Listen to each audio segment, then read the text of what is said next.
Vamos seguindo aqui com a live, gente. Eu tô com o artigo do Lênio Streck que ele fala, que a gente conversou aqui nessa entrevista breve que nós fizemos, e eu acho legal eu ler para vocês, que é bastante interessante aqui, esse artigo que ele enviou para o jornal O Globo.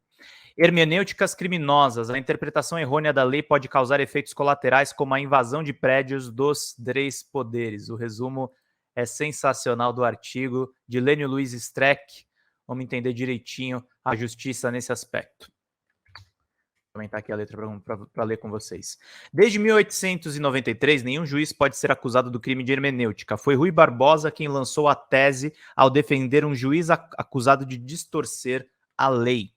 Porém, há uma diferença entre crime de hermenêutica e o uso da hermenêutica para fazer incitamento a cometimento de crime. Explico em dois exemplos. O primeiro é mais notório, a enviesada hermenêutica do artigo 142 da Constituição. Graças a essa leitura, milhares de radialistas, operadores jurídicos, militares, pessoas comuns e ex-jogadores de bingo passaram a ter a convicção que a Constituição continha uma espécie de dispositivo autoimplosivo, um reset institucional. Essa ideia lhes foi vendida. Gente do direito e militares fizeram uma leitura do tipo todo o poder emana das Forças Armadas. Tese tão absurda que o Supremo Tribunal Federal a chamou de terraplanismo jurídico, voto do Luiz Roberto Barroso. Ademais, o artigo 142 ser lido de modo como queriam os militares e alguns juristas famosos e outros não tanto, nossa Constituição teria que ser reescrita e passaríamos a ler todo poder não emana mais do povo, por meio dos seus representantes, e sim das Forças Armadas, uma vez que essas constituíram um metapoder de Estado. Há de se ter uma responsabilidade de ética na interpretação de textos. Quero dizer que, por vezes, fazer certo tipo de hermenêutica pode ser um incitamento ao crime, mesmo que o intérprete não queira. As pessoas, leiam-se militares e políticos, podem acreditar de fato que as Forças Armadas são um poder moderador. Esse trecho dele é muito interessante porque remete a uma coisa que eu tenho perguntado muito para os entrevistados.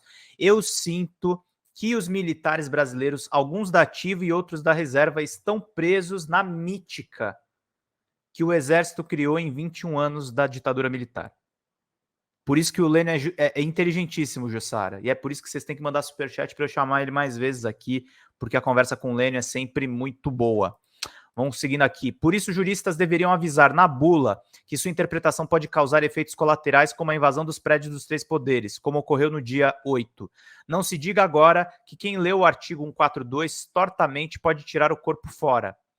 Há limites na interpretação de qualquer dispositivo. Se a lei proíbe cães na plataforma, não se pode achar que permite ursos, ou que o cão-guia do cego esteja proibido. Essa do urso ele falou para a gente no DCM, aliás, antes da publicação desse artigo.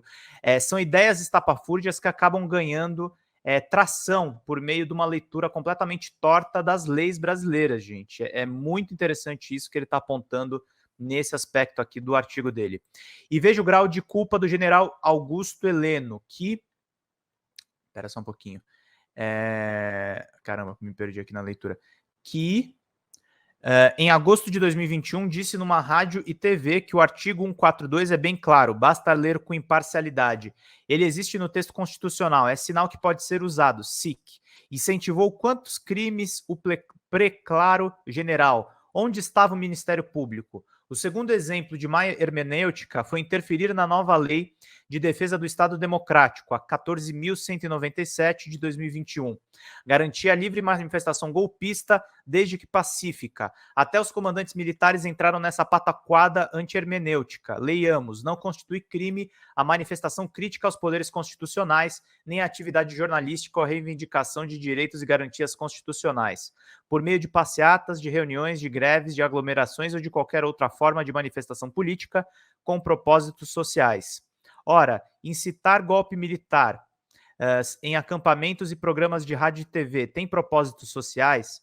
Uma coisa é certa, sustentar que o artigo 142 era um dispositivo de reset, gostei muito desse termo que ele usou, isso é uma coisa bem de videogame, tá, gente? O reset, resetar, reinicializar, começar de novo, de reset da democracia e apregoar que era livre expressão e pedir intervenção militar são dois exemplos do que a má hermenêutica pode provocar, porque muita gente acreditou, basta ver o que aconteceu no dia 8 de janeiro. Quem colocou o Jabuti no Planalto? Parte da culpa é da má hermenêutica, por dolo ou por culpa. A história há de mandar a conta.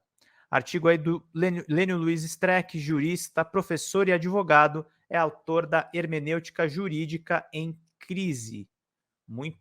Crise, né? Muito bom esse artigo dele, está lá no jornal O Globo, a gente trouxe aí na íntegra para vocês acompanharem na leitura, que é o artigo sobre o golpe, gente, é o artigo sobre os militares, é o artigo sobre como se desenhou tudo isso que a gente viu nesses últimos tempos.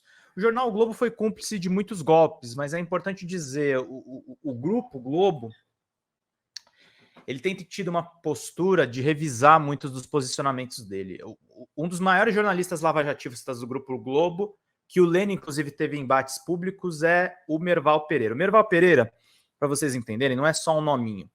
Merval Pereira foi diretor do jornal Globo. E, de uma certa forma, no conselho editorial da Globo, quem conta essa história é o Paulo Nogueira no DCM. O Paulo Nogueira fez parte desse conselho editorial porque ele dirigia, no caso, as revistas da editora Globo e principalmente a revista Época. O Merval, ele funcionou, assim como o Ali Kamel é o chefe do editorial da televisão, ele foi o chefe do editorial dos jornais. E quando ele deixou de ser diretor de redação, ele passou a ser um colunista que frequentemente transmite as opiniões dos patrões da família Marinho, que abraçou a Lava Jato e o lavajatismo, encarou os meninos Deltan Dallagnol e o ex-juiz Sérgio Moro como se fossem a nova cocada do mercado, o novo produto, a novidade da política, o novo, até o momento que você vê o Moro se tornando ministro da Justiça do Bolsonaro. Tentaram reavivar esse sentimento quando o Moro tentou se lançar em terceira via, e o Moro, perdendo eleitores em uma confusão com o União Brasil e com um partido que ele primeiramente se filiou, que foi o Podemos, ele acaba abandonado na estrada e a Globo faz um cavalo de pau e agora passa a cobrir o governo Lula com bem mais cores do que já fez em coberturas anteriores. A Globo teve uma lua de mel com o Lula quando ele ganhou no primeiro mandato e depois mergulhou na cobertura anticorrupção, que não encontrou crimes do Lula pelo Mensalão e pela Lava Jato, e agora está voltando a ser aquela Globo de 2003. Vai durar muito tempo? Não se sabe quanto tempo. A Globo adora mudar de acordo com o governo. É uma das maiores... Por que a gente sempre fala da Globo aqui, gente? A Rede Globo, o Grupo Globo... Fala, Celina Silvano, beijo, querida. E eu trabalhei lá dentro como freelancer, eu conheço parte das estruturas, tenho amigos que trabalham lá. O Grupo Globo é um dos maiores grupos de comunicação do Brasil. E ele foi o maior grupo de comunicação do Brasil, porque ele foi o primeiro a ter um canal de grande circulação, foi pioneiro na questão das novelas e foi incentivado financeiramente pela ditadura militar que durou 21 anos no Brasil. O Grupo Globo desincentiva a competição comercial dentro da imprensa, ele não gosta da internet, ele odeia a internet é um foco de concorrência para os produtos da Globo. E a Globo dá um espaço agora, por exemplo, para um Lênio Streck, porque deu espaço a rodo para o Merval Pereira defender os interesses do Sérgio Moro por tantos e tantos anos, por uma década. O lavajatismo foi incensado, defendido e incentivado pelo Grupo Globo. Então é muito necessário que o Lênio publique no Globo, é muito necessário que ele venha aqui e explique o artigo dele e que ele entre nesse embate com jornalistas da mídia comercial que atendem a interesses liberais, que vão tentar sabotar o governo Lula e que a gente precisa entender diretamente o que a gente está falando. Gente, muito obrigado a todo mundo que está nos acompanhando. 127 pessoas aqui conosco. A gente está com R$25 de superchat. 25? Não, R$27. Obrigado, Zelina Silvana. A gente precisa de 22 aqui para a gente justamente